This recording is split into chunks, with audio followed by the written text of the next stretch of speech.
Hey, what's up? KB5074105 is the January non-security preview update that Microsoft started sending to release preview insiders on January 27th and published broadly on January 29, 2026.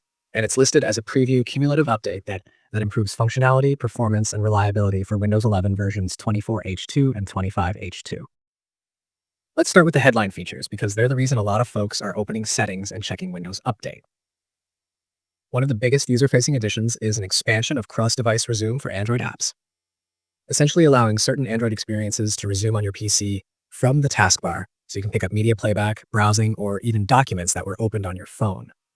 That feature is being rolled out in stages, so not everyone will see it immediately, but it's clearly part of Microsoft's push to make phone-to-PC continuity feel more natural. Another welcome change is a tweak to Smart App Control. Previously, turning Smart App Control off or on could be a pain if you wanted to change the policy after installation. With this update, Microsoft made it possible to disable or enable it without reinstalling Windows, which is a practical quality of life improvement for people who were stuck choosing one mode during setup. There are also upgrades to the Windows MIDI services, which should please musicians and anyone using software that relies on MIDI input.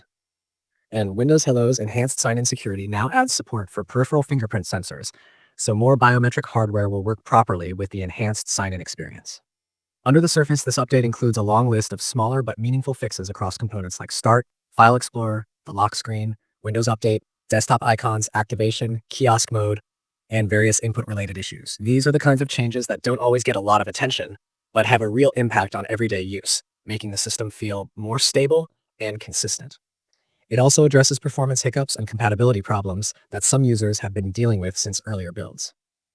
In terms of installation behavior, this update is optional and doesn't automatically install on most systems. You'll typically see it if you manually check for updates and choose to install preview updates. Because it's a preview, Microsoft positions it mainly for enthusiasts, testers, and people who like getting new features early, while more cautious users usually wait for the changes to roll into a regular cumulative update later on. There have also been early reports from some users who ran into issues after installing the preview, especially on specific hardware setups. A few people mentioned problems related to camera devices, boot behavior, or drivers acting up after the update was applied.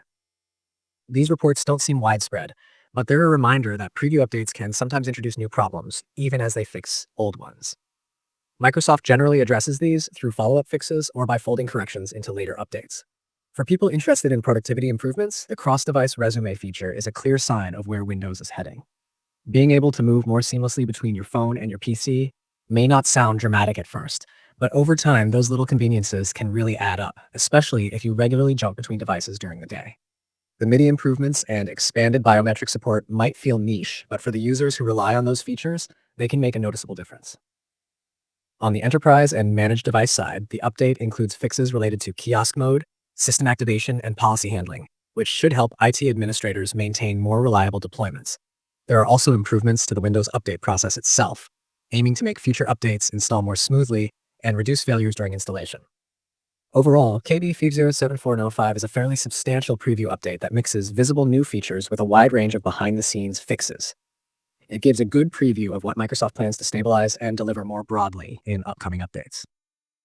As always with optional previews, it's about weighing early access to improvements against the possibility of running into issues that haven't been fully ironed out yet.